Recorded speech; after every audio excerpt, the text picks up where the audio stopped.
birthday girl. All right, so a couple tunes just for you. All right. I also understand you're a Star Wars fan. All right, so here's a couple tunes for you. And I understand that you have some Irish ancestry. Okay?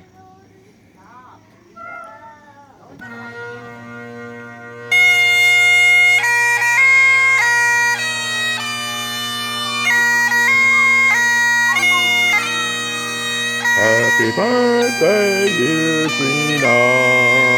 Happy birthday to you.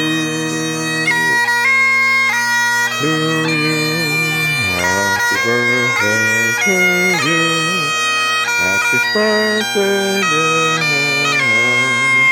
Happy birthday to you.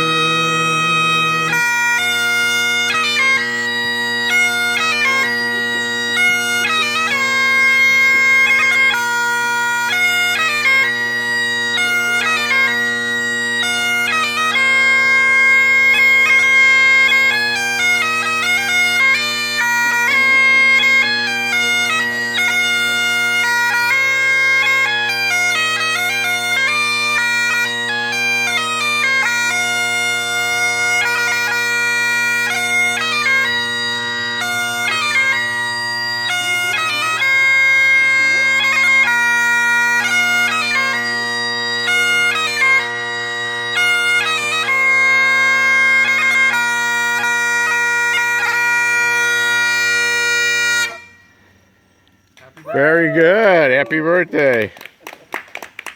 So, next I'm going to play, it's an Irish tune called The Minstrel Boy. And it was made famous in, well, it's used in some hymns and things, but it also was made famous in the movie The Man Who Would Be King with Sean Connery. Oh, yeah. And it is an Irish tune.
Excellent. Quite good.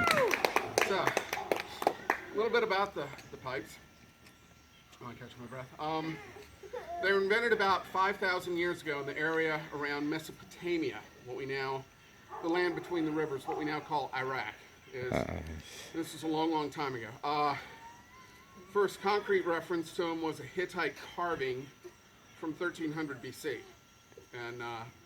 But they were carried by the Romans and the Greeks throughout all of Europe, Northern Africa, and Western Asia. So there's lots and lots of different countries have their own version of the bagpipe. There's Swedish bagpipes, you have the German Dudelsack, the French musette, the Irish zampogna and cornemuse, the Northumbrian small pipes.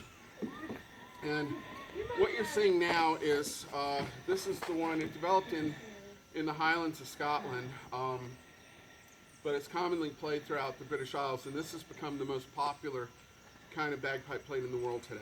And like I said, it's widely played in Scotland and Ireland. And it's called the Great Highland Bagpipe, or Piedmore in Gaelic. And so anyway, it's the way that they work is so you've got a bag which is made out of just out of hide, as you can see in here. So it's just a hide bag, and when you squeeze on the bag, it forces air out through the different pipes.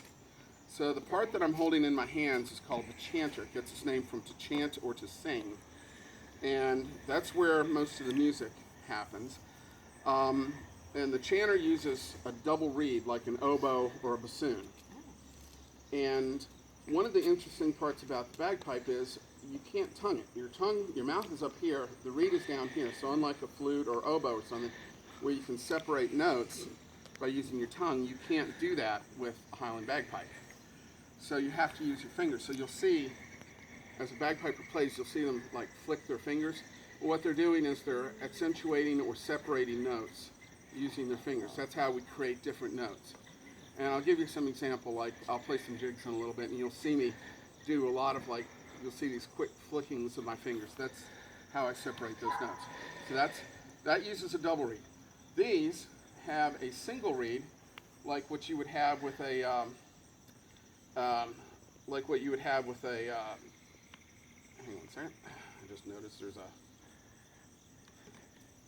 put this together slightly wrong in my haste. There we go. But they have single reeds like a clarinet or a saxophone. And so there's actually 4 different reeds. So this is 4 instruments all in one. And so just like a guitar, whenever somebody goes to play guitar, they've got 6 strings. In order to play that guitar, they have to tune those 6 strings to each other. And so on a bagpipe, the same thing. I have to take these things and tune them to the chanter in order to make that work. So that's what's happening. And these provide that hum that you hear in the background. So they provide the harmony. And all the melody comes out of this piece right here. So are there any tunes that you would like? Any requests? I have a question. When you're saying that you're going to be flicking your fingers on it, is that on this piece right here? That's on this piece right here. So On it those has little holes holes? like Okay. like a recorder or Right. other woodwind instruments. So So you that's cover for the your different holes. notes. Right. Okay. So as I raise my fingers and I shorten this tubing, as I lift the holes, from the reed to the end to the hole that's uncovered becomes shorter. Okay. And that means that the pitch is going to go up. Just like if you had a slide whistle and you were doing it, it moves Right. up as it gets shorter. So I'll give you an example of that. So I'm going to have to retune these real quick. Yeah. Okay. And I'll give you an example. So that's the first thing I'm going to do. And then I'll give you an example of what I'm talking about. As I lift my fingers up, you can see it pitch Right. going up. So we're limited. We have 9 notes that we can do on this. So it's like having a piano with 9 keys. None of the sharps, none of the flats. You got 9 keys. That's all you can do. So there's a lot of tunes that don't fit on here. Loch Lomond does not fit on a bagpipe. I can do a great rendition on a piano. Doesn't work on a bagpipe. Because it's just the range is too great. Whereas other things, surprisingly, Star Wars fits. Go figure. Happy birthday work. That's right. Happy birthday works too. So, all right, let me real quick tune these up, and then I'll give you an example of what I'm talking about. Okay.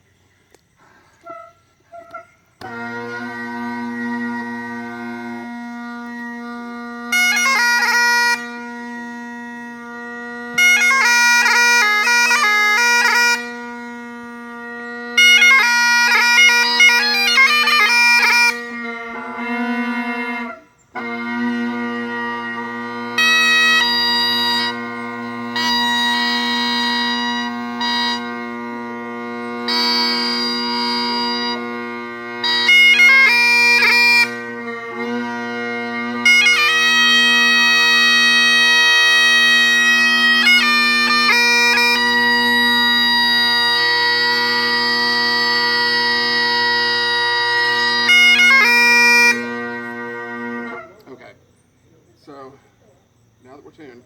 All right, I'll do a scale so you can see the range of notes I'm talking about, and then I'll do so I'll create some triplets so you can hear the difference, what I'm talking about. When you blow, does it just fill up the bag? Oh yeah, I never quite got to that. So we got a bag. I push on the bag that forces the air out through the pipes. So all I'm doing with my mouth is just refilling the bag. This is just a hollow tube with a one-way clapper valve on the end. Okay. So there's no embouchure like what you have with other woodwind instruments. Okay. Right. Or brass instruments like a trumpet and all. They have to use their lips in order to. We don't have that. So in that way the bagpipe's easier, but the bagpipe has other things that make it harder. So it's got its own unique things that create difficulties. So yeah, so all we're doing is refilling the bag. So some of those other forms of bagpipe, like in Ireland, there's a type of bagpipe that you will commonly hear called an Ilian pipe, which means elbow pipe. And so they've got the bag under one arm and they have a bellows under the other. So the Irish folk group, the Chieftains, I don't know if you've ever heard of them, but they use that. Or if you ever saw Riverdance, that type of bagpipe features in. And the Ilian pipe can actually play 2 octaves and a lot more chromatics. So they actually have quite a range and can play a wider variety of tunes on them than we can. We're somewhat limited, but they're not as loud. They're more made for indoors, and you also have to sit when you play that, thanks to the English. So Irish used to have their war pipe and said, no, you can't play a type of bagpipe that you can stand. So the Irish adapted it, so you had to sit, and that was fine because you couldn't take it into battle. So, but anyway, yeah, that's the kind of bagpipe you often hear in a lot of those things. I mentioned the Northumbrian bagpipe. There is a really good Northumbrian piper by the name of Catherine Tickell, and if you remember Sting's Fields of Barley, there's this one instrument that's in there. That is a Northumbrian bagpipe. It's a beautiful instrument, and she is the player on that track. Aha. What So, was that song again? Fields of Barley. Da da da da dum dee da da da da da dun da da. Oh, yes. Da, da, that one. Yep. So And anyhow, do you have a nice, sweet ballad for a sweet young lady? okay, I'll play some stuff. Yeah, but first let me play a scale, then I'll play some triplets, and then I'll play some fun stuff. Okay. Sounds good. Any of you fans of Outlander? Oh, yeah. Actually, I've seen it a couple Okay. times. So I'll do the other stuff. I'll play the Outlander, and then I'll play the fun stuff. There Or you the go. other fun stuff. Okay.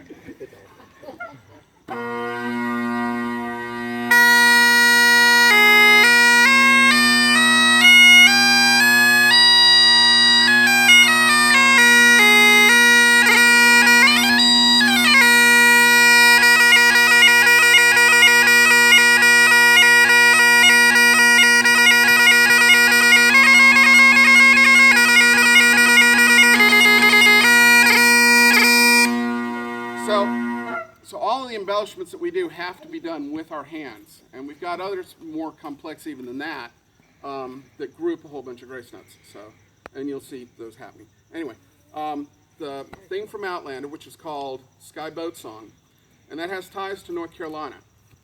In 1746, Bonnie Prince Charles lost at the Battle of Culloden. He was one of the Stuart kings trying to reclaim the throne of England.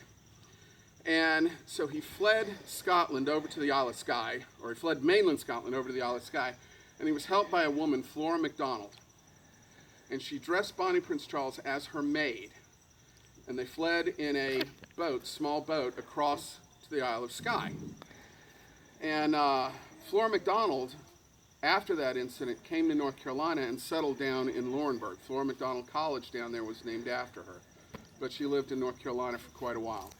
And so we do have ties to Scotland. Scotland had a lot of Scots early on.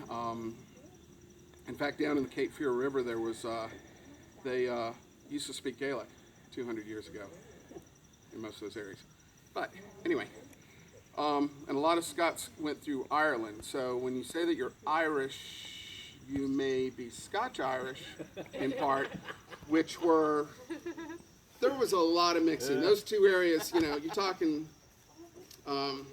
not very far apart, and countries over there are not nearly as big. England is smaller than Georgia, and Scotland's smaller than South Carolina. So, so there was a lot of DNA mixing, over there. So, anyway, but here's the Skyboat song, which is the theme from Outlander, and then, like I said, I'll play some other stuff as well.